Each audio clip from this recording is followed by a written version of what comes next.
Hey, what's up guys, and welcome to Xbox On. It's another month, which means a load of more free games for you to get. Yes, if you are an Xbox Gold member, you get 4 free games a month. We're also going to be giving away a 12-month Xbox Live Gold code, so stick around to the end of the video to find out how to win. But first, let's take a look at July's 4 free games. Grop is an open-world adventure platformer that follows on from 2015's Grow Home. In it, you play the part of Bud, an adorable, clumsy little robot who's on a quest to find parts of his ship, Mom, that has crashed into a rich, luscious planet. Whilst in Grow Home, your goal was to grow plants to oxygenate Bud's planet. This time round, you'll be using the plants to get around and assist you in your search efforts. When you find new fauna, you can scan it, which then allows you to throw a seed of that particular plant and grow it wherever you like. This becomes very useful, as certain plants can be used as bouncy castles, chutes and ladders, and other means of getting around. The more you explore, the more ability capsules you'll find, which allows you to jetpack, glide, or roll into a ball, amongst other things.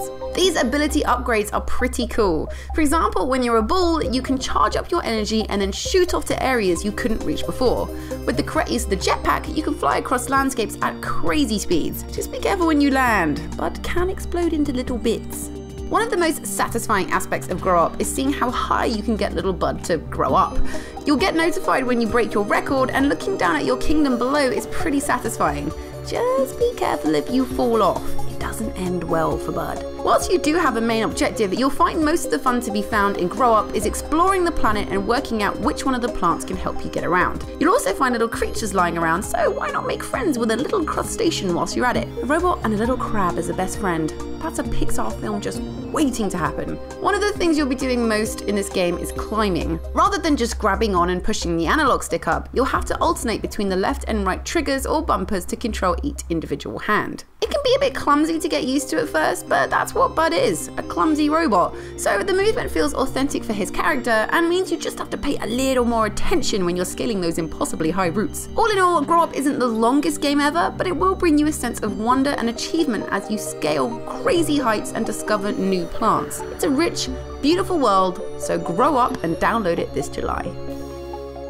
One of the things that I absolutely love about Games with Gold is it opens up the opportunity to discover new games that you had completely missed in the past. And this happened to me this month with Canaan Lynch 2, and oh my god, what an awesome game it is. Now, the best way for me to describe Canaan Lynch 2 is it's a crossover between Gears of War with the cover combat system and it being a third-person shooter, and then a bit of Army of Two if you decide to play in co-op, but with a similar storyline to Sleeping Dogs, which actually came out in December's Games of Gold. But honestly, this game is so much fun, and for those of you wondering, Canaan Lynch 2 is set in Shanghai, where Lynch, who is who you'll be playing as in single player, works for a crime boss called Glazer, and gets his good friend Kane to come back and help him with a plan to smuggle weapons into Africa after they parted ways at the end of the first game, as the money from the weapons deal would help them both to retire. However, literally as you would expect, the second Kane meets up with Lynch, the whole plan goes out the window as they somehow manage to kick off a huge gang war as they kill a corrupt Chinese government official's daughter after an epic chase sequence, which is a pretty cool introduction to the game. Now, one thing that I would personally recommend doing is enabling the image stabilization, though having it off does add this cool cinematic effect as if you were actually running, but I personally enjoyed having it switched on in the options menu as it's what I'm used to while playing games like this and just allow me to focus on shooting the bad guys. But now, let's actually talk about the gameplay. So obviously, I've already mentioned that the combat works a bit like Gears of War. You'll move and sprint between cover, where you can blind fire or just shoot like normal. At all times, you can only ever have 2 weapons, but in the first hour alone, you'll find a range of different pistols, shotguns, submachine guns, assault rifles, and a sniper rifle, which all feel really good to use, but also means you have a lot of choice so you can use weapons that you genuinely enjoy using. The shotguns are pretty damn awesome in this game in my opinion, and if you're accurate with a pistol, you can unlock yourself some nice and easy achievements. One thing that I found myself doing a lot is grabbing every possible explosive like a fire extinguisher and just lobbing it at the enemies, which is pretty effective, and to detonate it you literally just need to shoot straight after you've thrown it and Lynch will auto aim onto the explosive canister. Though be careful if you throw it a little bit too close to where you're standing, as it's pretty easy to blow yourself up, as I found out.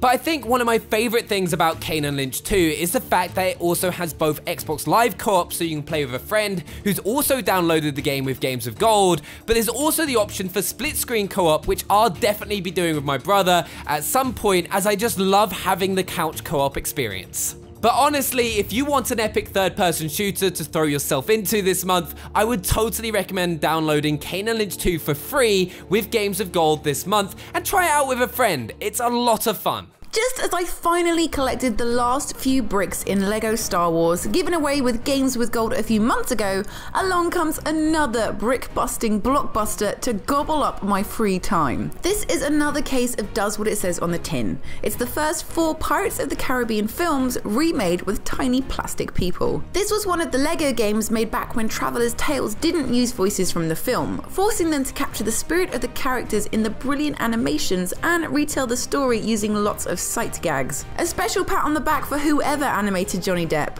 When you see his slightly wobbly walk and flamboyant arm waving, you'll really believe that a LEGO minifig can get drunk. Everyone has a good idea how the LEGO games work. You explore gorgeous replicas of famous movie sets, smashing all that hard work into millions of LEGO studs. That sound you hear is the level designer weeping. But people forget that the LEGO games have evolved over time, and LEGO Pirates added some great additions to the series. This has a bigger focus on puzzles over simple chaos. You might have to find food to tempt a reluctant donkey or dog to team up with you, or sniff out objects to bribe pirates in your way. It turns levels into giant scavenger hunts in a way.